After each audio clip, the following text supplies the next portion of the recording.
Air since 1951. This is The Legend. 105.3, 95.3, WDXE. Stan, I was a little behind on my button pushing there for just a second, but we're on. Okay. We made it. All right. Stan Pierchoski, everybody, Bulletproof Estate Planning.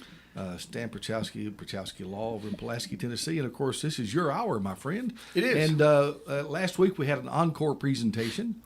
And so you're back live with us. Yes, I am, and I appreciate you doing it for me. It was, I was out of town. I was, it was a, sort of a business trip, but and I was occupied in the hour. It was the same time zone, but it was Sure. same. It was the.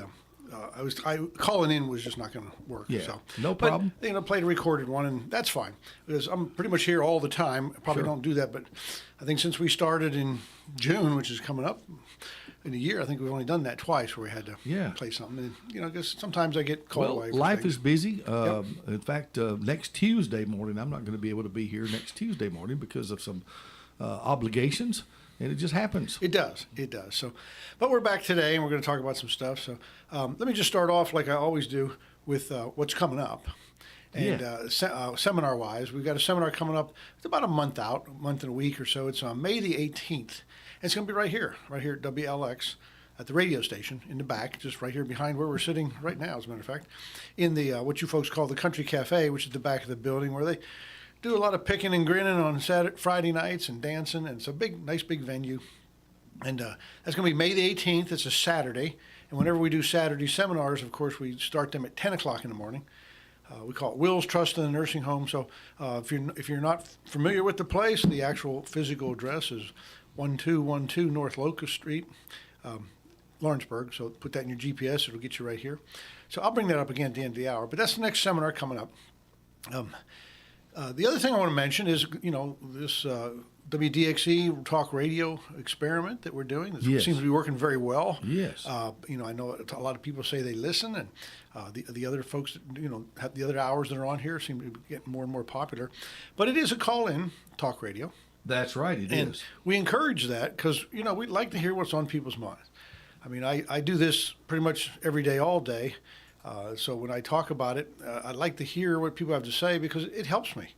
It helps others because people can relay their real life experience. Yeah, and that's what we got to deal with. And I haven't utilized it a lot, but on the Facebook page, people can actually chat somehow.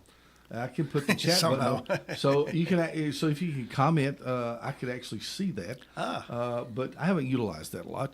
But we do encourage the phone calls. Well, let's throw that in there too. I mean, I cannot see it, but I know you can on the screens there. Yeah. But, I'm not a big Facebook fan, but I mean, it's not that I don't like it. I just don't know how to use it because I don't. Well, it is there and available, yeah. and so you can ask a question that way apparently. So absolutely do that; it'd be fine, and Jeff will see it and pose it. But we call in the numbers of 931-766-9393. Kind of an easy number to remember. That's right. And call and ask and the reason I like questions is this: one, it tells me what's on your mind, but two, we're talking.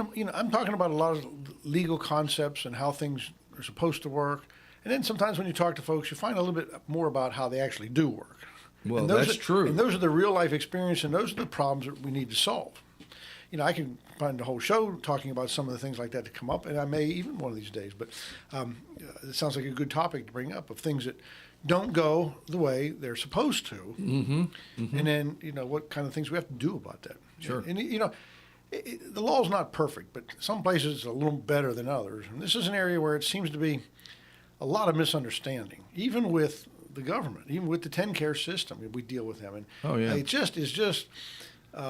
they don't. Sometimes they don't understand. Sometimes we have to get to the department that understands it a little more. I notice when we deal with TennCare and we get past the caseworkers and we get into fair hearings, which is with the legal department. Yes. Things get a little more on track as to what the rules are, what the statutes actually say, and stuff like that. But from the lower end, not so much. But anyway, what I want to talk about today, which is a point of confusion for a lot of folks. Yes. And hopefully, if you know and understand this, just bear with me. But I think for the majority of folks, there is a little bit of misunderstanding, and it's the difference between Medicare and Medicaid.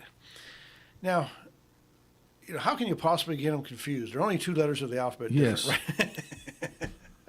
But I'm going to tell you what, they are very, very different on what they do, and they are way, way different on what they will pay for. So I think there's a lot of confusion. I don't know where it comes from or what the common understanding of it is, but I'm going to try and put it in perspective because, and pretty much with just the fundamentals, but if you've been exposed to some of this, what I say will sound very familiar to you. And perhaps when I say what's familiar to you, it'll fall into place and make more sense as what actually was going on. Yeah. So, back in the 60s, 1964 to be exact, the federal government came out with these two acts, the 1964 Medicare Act and the 1964 Medicaid Act. Okay. Interesting. Now, let's talk about Medicare. Now, when I talk about Medicare, I'm going to cover the highlights, but I don't hardly do anything. I do not do much of anything with Medicare in my practice, okay? Yes. It overlaps a little bit, and we understand how certain things work because it has a slight effect on sometimes what we do, which will become clear, but I don't do much with Medicare. So if you're turning 65 and you want to get signed up for Medicare and you call me, I'm going to refer you to some people that do that because I don't. I deal mostly with the Medicaid, but they do overlap, and so I want to talk about it. Okay. So Medicare is a federal program. The Federal Medicare Act, okay? Now, Medicare acts like insurance, okay? It works like insurance. And so, like, if if you're under 65, you have medical insurance with Yes. your work or private Yes. pay. And, you got Blue Cross Blue Shield, UMR. I mean, there's a million of them out there. And you have insurance. And Medicare is the same thing. But so when you turn 65, you sign up for Medicare. They give you like a 7-month window, the month of your birthday and 3 months before and 3 months after. And you're supposed to sign up for it. And but it works just like insurance. So everybody gets what they call Part A. You get Part B, but you have to pay for it. And it's a sliding scale based on the kind of money you make. But Part B doesn't really pay for everything. So most people, if not everyone, buy supplements. And the supplements are a little more private organizations, insurance companies, and you buy supplements to pay for what Part B doesn't pay, or other things. You can get a certain one that pays for prescriptions, or you can get stuff that pays more in certain areas than others. But and so you got this insurance. It's all these. You got Part A, Part B, and all your supplement, and it works just like insurance, meaning you pay premiums, and you pay deductibles when you go see somebody. Okay. And if you have an insurable event, it pays like insurance, if it's covered. So this is Medicare. Medicare. Medicare. And Medicare is... But it's only available to you until at age 65. There's a version of below 65, but I'm not going to talk about it because I don't ever get involved with it. Okay. So I'm probably not the best one to discuss it. Okay. But, 65, yeah. And like I said, when you start getting letters, if you're when your 65th birthday is coming up, okay? Yes. And like I said, if I remember, because I went through this couple of 3 years ago, you get a letter and you have a window to apply. And the window is 7 months long. It's literally your birthday month. Yes. And then it's 3 months before your birthday month and 3 months after your birthday month. Okay. And like I said, I'm not the best to talk about it because every year you have what they call the open enrollment stuff. I really don't understand how that works. I've never took much of an interest in it, but I think you can change your plan. But when you want to change it, you have to do it at certain times. And to be honest with you, I never even noticed the open enrollment commercials until I actually decided to get on Medicare. Yeah. then it was the first time they actually I noticed that they were there. Okay. But now, Medicare, the insurance, is the same everywhere. It's a federal program. If you're in Washington State, it works exactly the same as if you're in Miami, Florida. It's just everywhere. Okay. And again, it acts just like insurance. Okay, you fall, you break your leg. It's an insurable event. You pay your deductible, and if you're paying your premiums, the hospital turns in. They code what your problem is. They turn it in. If your insurance covers it, they pay for it. Is Medicare? Is there a premium to pay with Medicare?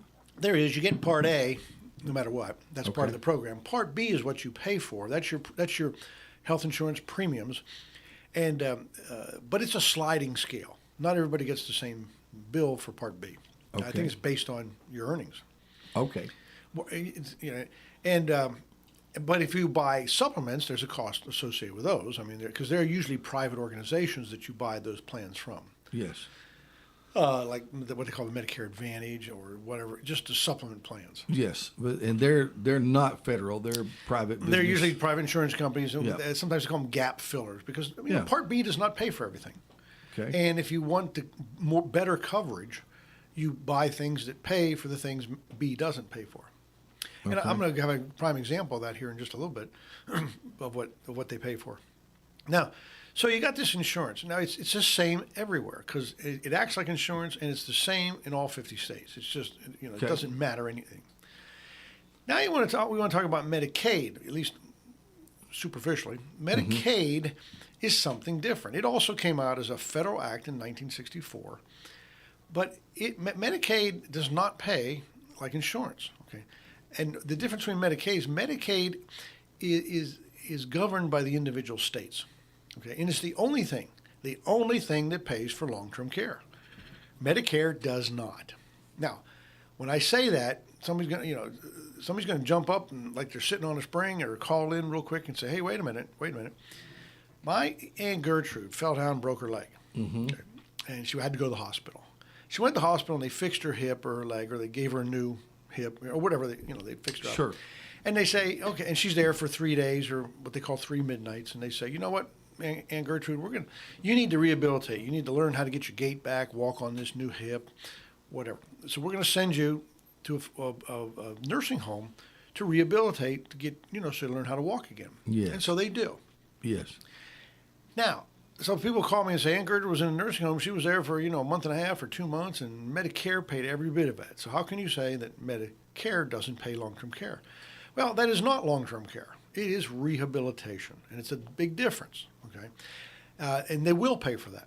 Now, okay. The statute says they will actually pay some up to 100 days. Now, those two words, up to, are extremely important because I get a lot of folks who say, oh, Aunt Gertrude's over here at the nursing home, and everything's okay because she's only 60 days into her 100 days. Now, that 100 days is not in the bag. Yeah. And you don't decide the 100 days. Medicare does, and it's based on rehabilitation. I'm going to talk how that works. What they'll do is if you get the 100 days, Medicare will pay 100% of the bill for the first 20. Yeah. 100%. Now, after that, it's a split. It's about an 80-20 split. And so you are out of pocket for the next, from day 21 through day 100. But for most people, by far, their supplement pays that. That's one of the reasons people get supplement. They pay the difference. So if you're there for 100 days, you really rarely do you have any out-of-pocket expense. But it's being paid. It's just being paid by Medicare and your supplement. Yes. Okay? So, but that is not what we call long-term care. When I talk about long-term care or qualifying people for long-term care, I'm not talking about going in there and getting rehabilitated. And the reason they send you to a nursing home to rehabilitate is because if you stay in a hospital to rehabilitate, it's thousands of dollars a day. If you go to a facility like that, it's only hundreds of dollars a day. Yes. And they just don't have the room to do that in hospitals. So that's why they do that, and that's who pays for it. And so, again, don't count on the fact that you're going to get 100 days if that happens, because there are reasons why you won't. Let me go over a couple of reasons why you will get a letter saying Medicare is going to stop paying in the next 10 days, and you get the letter on day 6. And so here, one is, let's take Aunt Gertrude. She rehabilitates, she gets her gait back, she's walking like a champ, and every week the doctors the people at the facility turn in a report to Medicare, progress report, and they say, she's walking great for the last 2 weeks and no problem. She's got everything back the way it was. She's doing well. She has rehabilitated. And let's say we're on day 45 when that happens. She'll get a letter saying we're terminating from Medicare. Why? Right. Because she has rehabilitated, and that's what they're paying for. They're not going to keep her there until day 100 if she's already where she's supposed to be. Sure. So let's do something a little different. Let's say Aunt Gertrude's in there recovering from a stroke, okay? And she's recovering from a stroke, and she's at day 60, and the doctor's report says something like, all right, we have been giving her PT and rehabilitating her in the last 3 weeks. She just doesn't seem to be getting any better. So it's our medical opinion. This is probably as good as it gets, because not everybody gets 100% recovery from a stroke. You do a little bit better, and sometimes you just kind of get. And they say this is best it's going to get. Right. You'll get a letter terminating, and the reason they terminate Medicare is because you're done rehabilitating. The medical decision is, this is as good as it's going to get. Any more PT or whatever is not going to make the person any better. This is it. They've lost a certain amount of mobility or whatever, and they're not going to get it back. And so you get a termination there. And surprisingly, the other time you'll get a termination letter is if you refuse physical therapy, and I think it's 2 times. Now, Oh, really? I'm not a fly on the wall, but a lot of my clients report back to me how things work, or as they become clients, where they tell me what happened. And it's my understanding that if you refuse PT a certain number of times, and I think that number is 2, it is very low, they will cut you off.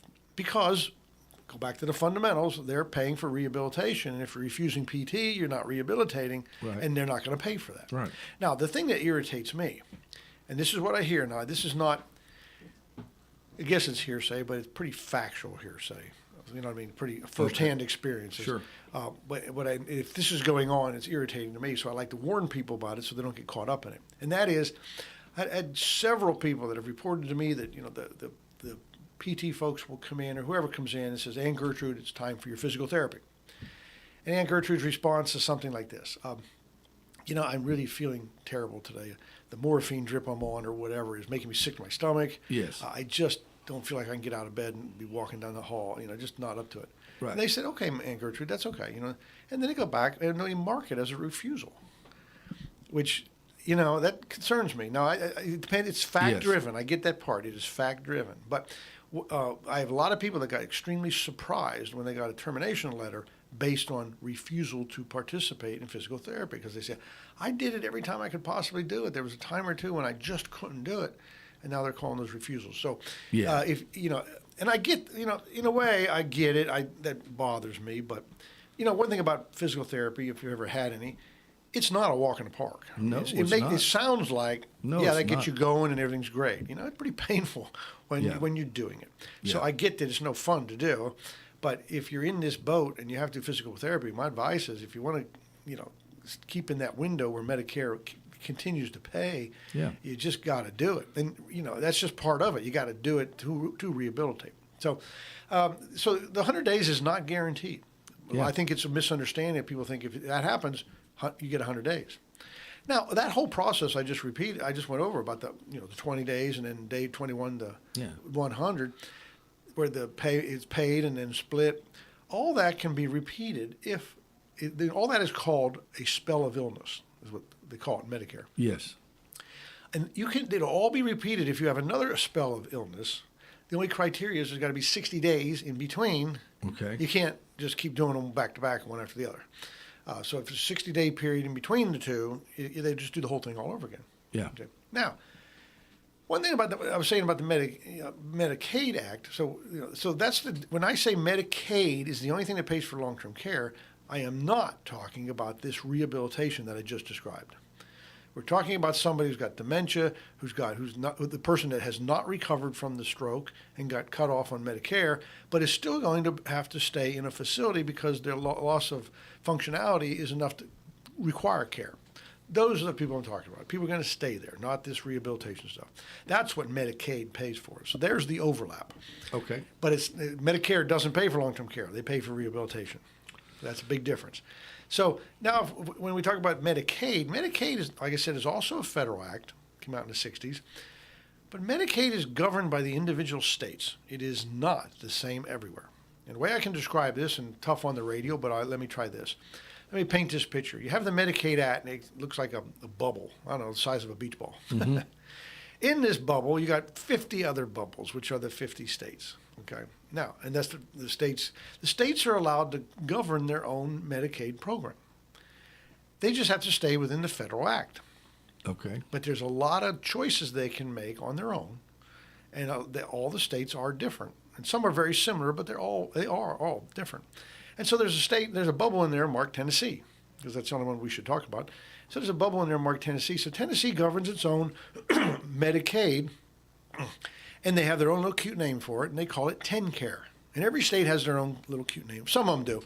When I was away last week, I was in Arkansas. You know what Arkansas's cute name is? They put a lot of thought into it. I have no idea. Arkansas's cute name for Medicaid, it's a very cute name. It's called Arkansas Medicaid. Well, you know, I guess it's definitely to the point. Yes. I mean, you know what you're talking about when you're dealing Yes. with it. But you know, I know that like in Massachusetts they call it Mass Med, or I mean they just have different names. So ours is TennCare, and so we govern our own Medicaid. Which can cause confusion because you have Medicare and then you have TennCare, which both end in care. But actually, TennCare is derived and comes through Medicaid. It's exactly right. Maybe naming it. So they couldn't confuse it any better. I wonder, was there any intent in that? Or Probably. I don't know. But you're right. You're right. It is confusing. And so I'm going to hit the high points. It's not going to be Medicare and Medicaid. We're talking about Medicaid now, which Yes. is actually TennCare, which is the stuff that deals with long-term care. Okay. All right. Now, so Tennessee has its own rules, and it's in the TennCare Act.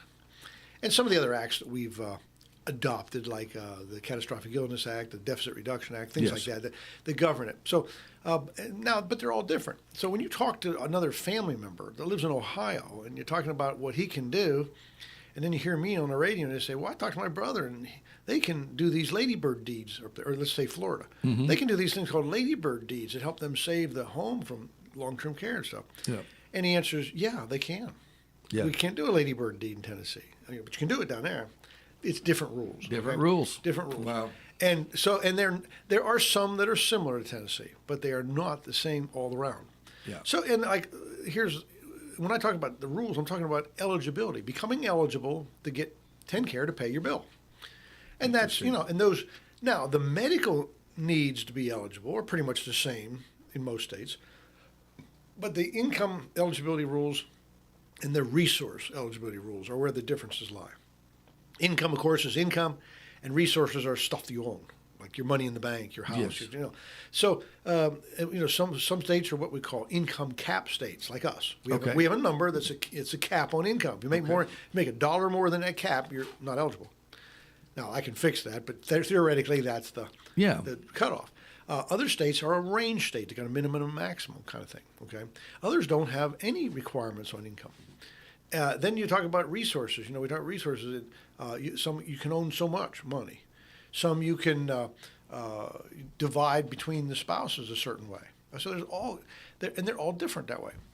So if you're talking to somebody that's in another state and it sounds like it's differing from what you've heard here, there's probably a very good reason for that. Like this, everybody talks about the 5-year rule, right? The 5-year look-back rule. Yeah. Well, what happens with that is the Medicaid Act comes out and proposes something. Because the Medicaid Act itself can't enforce anything because the states have to opt into it. And they are required to opt into the Medicaid Act, but they can be less restrictive, but can't be more restrictive than the feds. And so, like back in 2005 when they did the Deficit Reduction Act, the Medicaid Act proposed of changing the 3-year look-back rule to 5 years. Okay, Mm-hmm. and 49 of the 50 states adopted it. You don't have to. But the reason the 49 of them did is because they dangle Medicaid money in front of your face and say, if you adopt what we're saying, you get more money. We'll give you some money. Okay. And when they say Deficit Reduction Act, let me tell you, it wasn't our deficit they were trying to reduce. No. So California was the only one that didn't, but it sounds like an advantage, but it is not out there. They're talk about a screwed up system. I don't even want to talk about it, but I hear about it a lot. But anyway, so the states can adopt, and if they ever change it to another number, like people say, well, I thought it was already changed to 7, or I hear it's going to go to 10. When they do change it, it's going to be the same way. The feds are going to propose it, and the states are free to adopt it or not. Now, typically they all do, and that's we will, I'm sure, because they'll make some incentive for the state to do it, usually in the form of Medicaid money aid. All right, so we have our own set of rules, okay, and our own set of rules are the rules for Medicaid is what pay for this long-term care. So if you are the person, like I said earlier, you're Aunt Gertrude, you have a stroke, you're recovering from the stroke, you're in your Medicare window where they're paying, you hit somewhere around 60 days, or maybe even you hit your 90 days, and Medicare quits. But you still require enough care to be in a facility, either assisted living or full-skilled nursing facility. Yes. Now we're talking about long-term care, because now Medicare is out of the picture. They absolutely, positively will not pay day 101 or further under any circumstance, whether you rehabilitate it or not. Yeah. That's the end of it. Or if they cut you off. Now the only game in town is TennCare here in Tennessee. They're going to pay. They're the only ones that can pay. Okay. And so now, one thing about TennCare in Tennessee is it is an entitlement to you. I get a lot of people that tell me, well, TennCare is welfare. And I don't know that I want to be, apply for welfare. It is not. Now, let me back up a little bit and say there is a portion of TennCare that is welfare, which is it's what deals with SSI. People who are born with disabilities or have certain disabilities that cannot hold a job or earn enough money to take care of themselves. Right. That provides some assistance. Now, SSI, you've heard of SSI. Oh, yes. Supplemental Security Income, right? Yes. That used to be called welfare. Yes. Now, somewhere in the late 70s, they changed it to SSI. And there is a version of TennCare that deals with that, but it is called the payer of last resort. You have to. They won't even consider paying unless you either have applied or are already on SSI. Yes. And then if you need some more, then they will supplement. But they are the payer of last resort on that. Yes. So when I'm talking about long-term care, I'm talking about over 65 TennCare. Okay. That's the magic number in age. So if you're over 65 and you require long-term care, Medicaid or our TennCare Act through Medicaid is what pays for that. Now, how does it pay for it? Well, it depends because the first thing we got to understand is whether or not you are medically needy. Okay, and so we have these rules. Okay, and you have to qualify. Our courts have told us TennCare is an entitlement. It is not welfare, or at least the one I'm talking about, over 65. They say this is an entitlement to you. When you read the court cases, you are entitled to these benefits. However, they go on, and when they explain why, it's pretty simple. They say, you've involuntarily participated in it. Right? Right. I mean, I didn't, like I said before, once on the radio here, I never got a letter that says, okay, if we take money out of your, your check or make you take it out of your taxes and make sure you pay money towards our health system here in Tennessee. I never got a letter asking if it was okay. They just did it. So as an involuntary participant, the benefits rise to the level of an entitlement. It's not a right, but it's an entitlement. Now, the big difference is, if it's a right, you get it no matter what. Right. If it's an entitlement, you are entitled to the benefits, but you still have to qualify for them. Okay. You still have to be eligible. Okay? Yes. That's my wheelhouse right there. Okay. So, you got these constitutional rights. If you're within our borders, you have them, no matter what. They don't give them to you. You just automatically have them, and you can exercise them at will. This is an entitlement. It's not a right. You're entitled to the benefits, but you still have to be eligible for it. So they can't, they can't ever say, well, you can't have them because you have too much money. Yeah. Or you can't have them because, I don't know, your whatever status or something. Right. Getting them is an eligibility process. Sure. And now I'm getting out of Medicaid and getting into TennCare, but just to finish the subject up, what they pay for is they'll pay for your long-term care, but first you've got to qualify in 3 categories. One, you got to be medically needy. I've talked about this before. Right. You got to need to be there. You don't just go check yourself into a facility to hang out with the guys. No. And that's not even, and I don't hardly ever get involved in that because it's a medical decision. Right. I don't know if you need to be there or not. Some people that aren't in, I think, should be. Some people that are should probably be out. Out of there. I don't know, so I don't make that decision. So you got to need to be there. But I do deal a lot with the other 2 categories. One is income eligibility. Like I said, that's relatively straightforward. Your income has to be below a certain value. However, if it's over that value, I can fix that. Pretty easy to get people income eligible. The next one is resource eligibility, and that's the stuff that you own. That's the one we spend a lot of our time in, and we'll go over these again. But remember, I talk a lot about divestments, gifting away things, the 5-year rule, what you own, turning things into countable to non-countable. That's all where that resides. And so once you satisfy the eligibility and get eligible, TennCare will send you a letter and say you are approved. Yeah. And now they'll start paying your bill at the nursing facility. So your possessions, those things that you own, have an effect on your eligibility in a big way. They have the biggest effect on your eligibility. That is correct. Yes. That is correct. So, and that includes anything and everything, I guess. Well, we have countable and non-countable. Non-countable, they don't consider countable. In other words... But there's... Okay, go ahead. Well, I was going to say, when you read the language of the Act, TennCare Act, they refer... the Medicaid Act, they refer to countable assets. Yeah. Okay, the word countable is not very clear to people. No, it's not. So here's a way... what's countable and what's not? Here's a way to understand countable. If you have a countable asset, instead of the word countable, let's insert the words available for the cost of care. Available. That's a good one. So if you got money in the bank, is that you got $20,000 in the bank. Is that available for you to pay for your care? I mean, it seems like Yes, kind of to me it is. Kind of like it. Yeah, you're right. Yeah. It is. Okay. Well, under the Act, just about everything, a lot of what you own is countable, if not everything. Yes. So, what you own has something to do with it, the countable. But countable. The thing about countable is a category of assets. You can think of it in terms of you got several buckets. Countable is just one of them. And then you have non-countable assets, and there's different categories of non-countable. There's excluded, there's exempt, there's inaccessible, there's non-countable streams of income. There's several different categories that are non-countable. And the way you become eligible if you have, I was going to say the way you become eligible if you have a lot of assets. Let's back up and say, how do you become eligible if you don't have a lot of assets? Let's just say you're indigent. Okay? Yeah. You're going to qualify right out of the gate because you have nothing. Your income's lower than the cap. Right. And when they look to see what you own, you don't own anything or very little. Right. Okay. And of course, what you can own and the amount of countable assets you can have is $2,000. Pretty ridiculously low number, right? I often say to myself, who doesn't have $2,000? Mm-hmm. I mean, and don't get mad at me if you don't. I'm just saying when you think about it in today's society, Yeah. even somebody that even somebody that's that picks up cans or something has a very low-level job that they do or odd job stuff.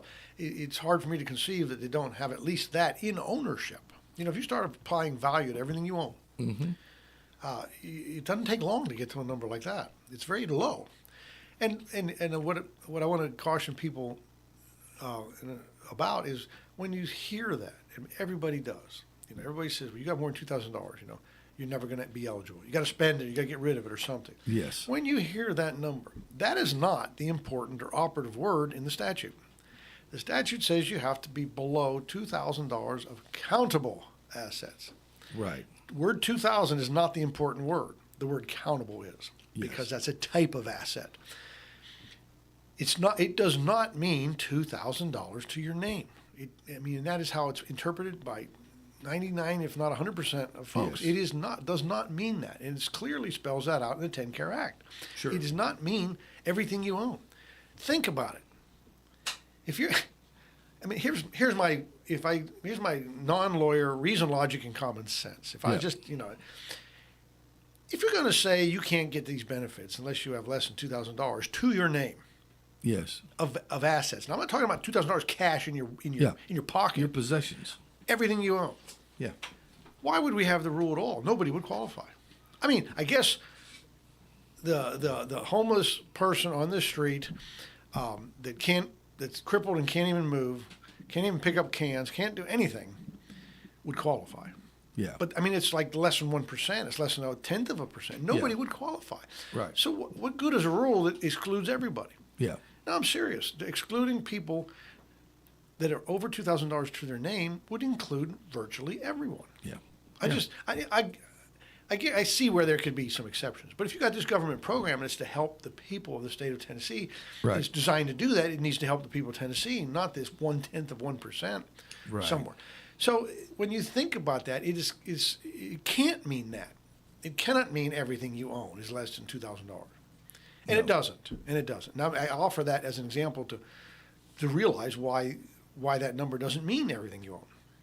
That makes sense. It's like, what's the point? I'm 65 or I'm 70 years old. I'm heading for the nursing home. I've been working all my life, right? Right. And my wife has been working all her life because when we deal with that $2,000, we're talking about both of you. Make it even worse, right? And so I've been working all my life. I've been saving money. I bought a home. I buy stuff. I spend things. Maybe sometimes I get in debt and I don't do so well, and then sometimes I do better. How in the world are you going to satisfy the criteria of less than $2,000 to your name between you and your wife? It'd be tough. It's just almost Yeah. it's about as impossible as it can get. So that's not what it means, and that's important to know because what it means is it has to be in this category of countable. So when we deal with this, and this is where we spend most of our time because people have stuff. Some more than others, but people have stuff. Why? You've got a lifetime of when you've been working, earning, buying things, Right. feeding yourself, clothing yourself, sheltering yourself. You got a home. You know, even if you struggled and paid a mortgage for 30 years and struggled every month to make that payment, I mean, you have acquired this stuff, your wealth. Yeah. You know, and wealth is a subjective term. It's relative. You know, your wealth is your wealth. You know, some people have more, some people have less, some people are in between, but it's all your stuff. And so, you know, you're not going to be eligible right off the bat if you're the average person that works for a living and does stuff and gets paid. I mean, Yeah. But if you go into long-term care and you got to pay for it, it's very expensive. And it's like, why? You know, at that point I would back up and say, why do I have to pay for long-term care? Because haven't I been paying it since I've been working? Yes. Because didn't the court say that I'm involuntarily participating in this program? And haven't I? And if I've been working longer than since 1964, or if I haven't been working longer than 1964, I've been paying for it my entire working career. Yes. So my question comes up: why do I have to pay for it again? If it's an entitlement, and I've been paying for it all my life, let's just go to where the rubber meets the road and ask the hard question. Yeah. If I've been working, if I've been paying for this all my life, and now I get to the point where me or a loved one needs it, Right. and it's an entitlement. I go read the court case. You're entitled to these benefits. Okay. Why do I have to pay for it again? Yeah. And I mean, why would we? Because you are paying for it again. We're paying for it again. And why should I have to pay for it twice? Because it's pretty expensive. It's pretty expensive when you pay into it, but probably not near as expensive as the average of $9,000 a month that it is now. Unbelievable. And so, you know, so you don't have to pay again. So when folks say to me, well, if I go to the nursing home and rack up a bill, I feel an obligation to pay my bills. I always pay my bills. I'm like that too. I get you. I'm right there with you. I hear you. And I think that's magnanimous. And I do think that is a character attribute that people should have, and you should have, and everyone should have, that you pay your bills. Right. But before we jump to the conclusion of, I like to pay all my bills, do we owe this one? Yes. And for everything leading up to this point, my answer is no, we don't. We don't owe this one. It's already bought and paid for, according to the law. Yes. Now, I can further bolster that concept with this. Would it surprise you to know that the 10 Care Act literally, if you go into long-term care, basically requires you to shift the burden to the third-party state? I did not know that. That's what you're supposed to do. And why? Because that's what the program does, and that's what it's for. Interesting. You are to pass it to. Now, again, we have to qualify. We have to be eligible to pass it to the third-party state. Now we start getting into nuts and bolts, which we won't. I'll still hit high spots for today, but. So now we start running into all the things that people are confused about. And if you're confused about this, I am not talking down to you. I understand exactly why and how you are confused. Well, it's confusing. It is misinformation, and you've been fed it through the social media and the internet for years and years and years. Yeah. And that just conditions people. But that's, it's just all misinformation. I battle this misinformation on a daily basis. And let me just give you another classic thing misunderstanding. Now, hopefully, if you're listening to me, you'll have an open mind and take this in, because this will help you. The understanding will help you. And one of them is this word, spend down. I mean, that word is definitely in the 10 Care Act. It's in the Medicaid Act, too. I mean, we adopted it pretty much word for word in the Federal Act. What do you think of when I tell you the word spend? If I say to you, you need to spend down your money, what would that mean to you? Knowing what I know now, but knowing what I know now, I kind of know. But yeah, you're trying to put yourself eligible, I guess. Let's get a phone call in. Maybe somebody's got a comment or question here. Hey, good morning. You're on WDXE with us. Oh, I didn't know I was on the radio. I was going to ask a question about something. Well, is it regarding the estate planning? No, I'm sorry. Okay. I thought I was calling about something else. Okay. Well, try back a little later, okay? Okay, thank you. All right. Sorry about that. Wasn't listening evidently. He just wanted the station. And so I said, to you, what does spend down mean? And the response you get is it needs to spend your money. Yes. You got too much, you got to Spend your money. Get rid of it by your money. spending it. Or, unfortunately, it also means to a lot of people, give it away. Yeah. It doesn't mean that. Spend down is a legal term. Now, if you've been listening and paying attention, I said earlier that Yes. countable assets and non-countable assets and exempt, excluded, inaccessible are categories of property, right? Yes. Categories of assets. The definition of spend down, legal definition, is to recategorize your property. Now, is this starting to flow and make a little bit of sense at this point? To be eligible, you're supposed to spend down. Okay. It says that in the Act. Okay. Doesn't mean go on a shopping spree and blow it and get rid of it, give it away, and just ditch it so that you can become eligible. Yeah. And we know it doesn't mean that because we know they'll punish us if we do that. It's called that long 5-year look-back rule in the Right. penalty period. Right. If you give it away and just ditch it, they'll punish you for that. So it can't mean that. It means what it says it means. It means recategorize your property. So recategorize your property means, okay, let's just say 100% of what I have is countable. Yeah. Well, I'm screwed because I got a $300,000 house. I got $100,000 in the bank. I've got some stuff in Edward Jones. I buy a little stock with the company I work for. Right. On and on and on. Right. All countable. It's all countable. It's like, well, I'm screwed. I'll never be eligible. First of all, I don't want to spend it all because if I spend it all, I don't have anything. Right. Or if you're in long-term care, you really aren't going to end up with anything because you're in care, right? Right. But you don't have it to leave to your spouse so that they have something to live off, and you don't have it to leave to your kids as a subsequent pass on to a subsequent generation, wealth transfer to the kids, right? Yeah.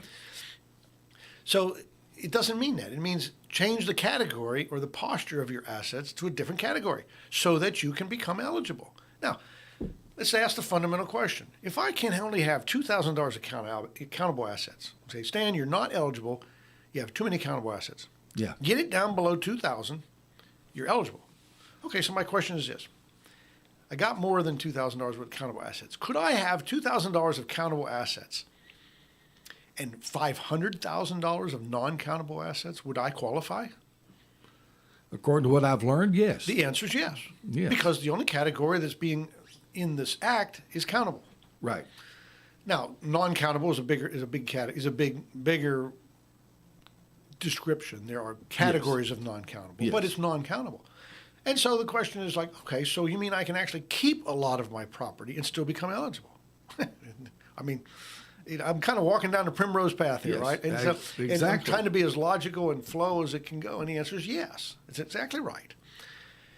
And it's all in compliance with the rules because the rules even tell us to do it. Yes. They encourage you to do it. The thing is, the system is not designed. Well, let me say. I'm going to say this the way I need to say it. The system often impoverishes people. Okay. Yes. It is not designed to do that. Okay. It is designed to take care of people in their if they need long-term care and they don't have anybody else to take care of them. Right. That's what it's designed to do. That's not the way it actually works. I mean, that's not the way the effect usually works out. Mm-hmm. Okay, and so because of that, we have passed things like the Deficit Reduction Act of 2005, which we adopted in 2006, has a whole category of spousal impoverishment rules. And those are rules that say, okay, if I go into long-term care and I'm going to spend everything on care. Yes. It's, there's only so much water in the well, right? At some point in time, we're going to get to the bottom of the well, and there's going to be nothing left. Right. Now, if it's all spent on me in the facility, what's my wife going to live off of? Yeah, exactly. Does that not make her indigent and have nothing? Yeah. Because we're married, and our assets are all collective, according to TennCare. All our collective assets are countable. They're all available for the cost of care. So if they're available for the cost of care, we're going to have to use it on the cost of care. And so she's broke. I mean, that's kind of unfair, right?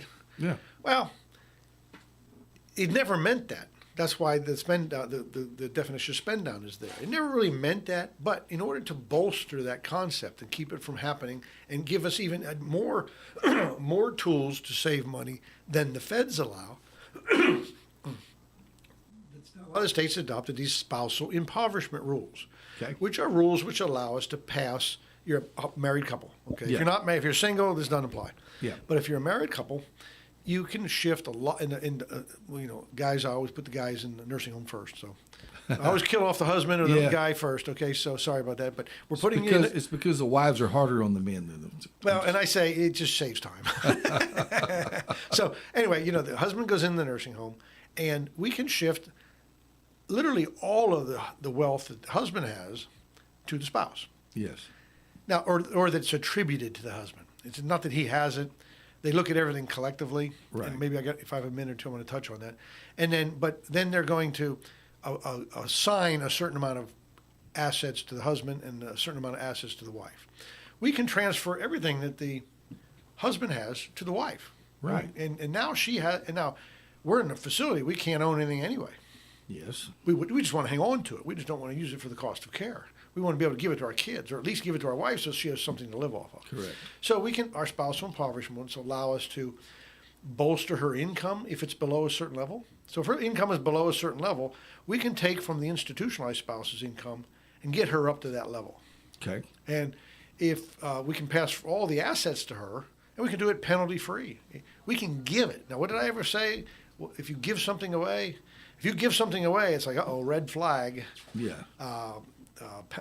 Penalty period, right? Well, there's two people you can give it away. Well, there's more than two, but there's two main people you can give it away to that doesn't incur a penalty. One, and the most common one, is a spouse. So we just ditch everything, give it to the spouse, no penalty. So that has the effect of immediately making the husband eligible. Why? Yes. We just gave everything away. Right. To the point where he has less than $2,000. Right. So we have accelerated his eligibility, have we not? Yes. Because with a stroke of a pen, we gave it to the wife. Yes. Under the Deficit Reduction Act, spousal impoverishment rules. Okay. So he's eligible, whammo, just like that. Now the wife has got money, and she now has a standard of living that she has money to live off of. Right. Okay, she's not going to become impoverished because the husband is a black hole of expenses to the tune of $9,000 a month for his care. Yeah. So maybe as these things start drifting in, they start to make sense, some of the stuff I talk about. Right. I get some people that just don't believe me. When I say you got to have low, the $2,000 does not mean to your name, they just refuse to believe that. Yeah. And I don't know what I can do about folks like that. That's rare. It's not that many, but it is. So I'm trying to be logical. I'm trying to tell you, I'm not making Sometimes we believe the first thing we've heard about it. And I'm not making any of this up. I'm backing up with the authority that lets us do everything. Yeah. You know, I'm not that smart. I don't make stuff up. Yeah. And so, in a nutshell, it gets a lot deeper than that. But this is, so we live in the world of Medicaid or TennCare here in Tennessee. A little bit of Medicare when people are. The reason I deal with Medicare at all is when we have that up to 100-day window. Right. It's a great window for us to get somebody ready for long-term care because the stuff we do in this recategorizing property doesn't happen overnight. Because you've heard me talk about before where you've got to deal with different financial institutions, you got to deal with Raymond James investment accounts, you got to deal with these insurance companies for cash surrender value, Sure. You have to deal with Fidelity, Vanguard, all these people that are painfully slow when you're trying to get the money from them. And so, because you got to get the money from them so you can put it and create a different category of it to save it. And it takes time. And so that window that Medicare creates where they pay for is a prime opportunity for us to get this done where you're not bleeding to death financially. Which brings us to one of the reasons that we're doing this program is to have people to prepare before the need arises. And educate. Educate. I think education is something. And I know it's important, and the reason I do this show is I know people listen. Sure. I do the show out of Nashville. I get calls daily. Yes. I get calls. Everybody I run into from around here that's over here, they say, I listen to you. And I often ask, which station you listen to me on, and they say WDXE, that show you do in the morning on Fridays. So people listen, they want to know this stuff. They may not want to know it to the level I know it. I know they don't want to know it to the level I know it. And sometimes they may not want to know it to the level I explain it. Yes. Because I like to be complete when I explain stuff, and I don't mean to get into law school 101. Right. But I think it's, but if I try and keep it, the fundamentals of how it works, they want to know this stuff. And so when you're educated and know this stuff, then your options become clear. Yeah. Right now, when you go on the internet and say, "Oh, Ann Gertrude's headed for the nursing home," I don't know what we can do. Everybody says I got to spend all her money until she's broke. Everybody saes I got to start giving her house away and get rid of it or something. I don't know. I have no clue what that's going to do. Sounds like a good idea. Just dump it. Yeah. And get rid of it. If they're going to get it all, just give it away, right? Well, yeah. What about the fact that the TennCare Act, the Medicaid Act itself, adopted by the state, is that if you give something away in the penalty period, which used to be 3 years and now is 5, within that 5 years, the presumption under the law, is that you did so to artificially impoverish yourself. Yes. Which is exactly why you did it. Yeah. And it's the exact wrong thing to do. Yes. So you're punished for doing that. Yes. You're given a penalty period as a period of time to say, hey, you're eligible. we would pay, except we're imposing a penalty period on you because you gave stuff away in the last 5 years Right. that if you'd have kept, you could have paid us. Now, your penalty period has nothing to do with the 5 years. The 5 years is just how long they can look back to see if you've done it. Yes. You're looking back 5 years to see look for a qualifying event. Right. The penalty period is based on the value of what you gave away. So if you only Right. give away a little bit, the penalty period is very short. Yes. And a lot of times we figure we'll just live with that. But if you give away a $1.5 million family farm that was paid $20,000 for in 1910 and now is worth $1.5 and $2 million, which is not unusual. Been in the family decades and decades and a couple of generations to boot. Yes. You can get, and I think the biggest penalty period I've seen on something like that was over 604 months. Wow. It's like a $5 million piece of property. It was given away because they wanted to protect it. Yeah. Now that's a problem. Because it is a problem. Because there's a way that you can kind of structure that. If you kind of would have done almost nothing at all or done something very simple, it would never be more than the 60 months. Yeah. You could cap it at 60 months. But if you give it away and apply too soon, there's no upper limit to that penalty period. So that's it. Oh, that's interesting. I have to get into that on another hour, but that's right. I mean, that is right. If you give it away and then turn around and apply, you're in a bigger mess than you. If you're going to give away $5 million, you can do it. Let's give away $5 million. I think if you I'll take it if you want to give it away. If you divide it by the divestment penalty divisor, that gives you 604 months penalty period. I have to divide that by 12 to get the number of years, but it's a lot. Now, so if you give that away today and apply next month, you're stuck with that. Yes. If you give away that now and wait 60 months and then apply, there's no penalty period. Isn't that amazing? Now, the in effect was you kind of had a 60-month penalty period because we're not applying for care, so we're going to have to private pay for 60 months.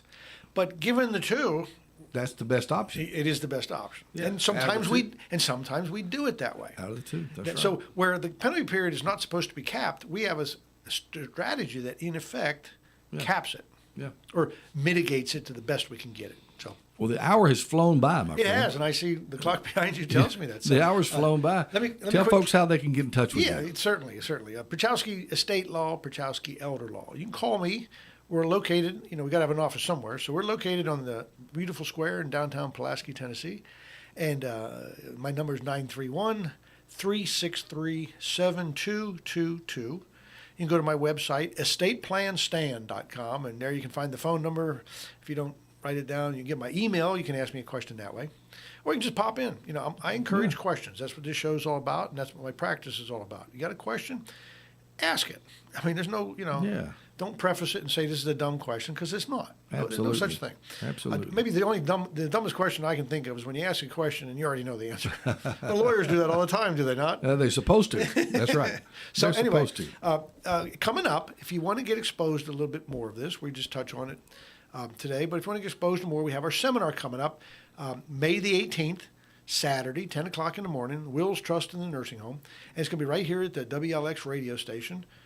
So call my office at that number, 931-363-7222. Get RSVP'd for that. It's a pretty informal process, but it just seems like people come to these things more and more. Last one we had here, we ran out of tables, which I didn't think was possible. That's great. But we put chairs out. So people want to hear it. If you just come and listen, there's no obligation. Absolutely. No so Estate Plan Stand, everybody. That phone number again, 363-7222. Good to see you again, my friend. Always a pleasure. Until next Friday. Next Friday, Jeff. See you then. Man. Officer is dead. At approximately 2 a.m., officers responded to a suspicious vehicle call. Then Memphis Interim Police Chief C.J. Davis says, When officers approached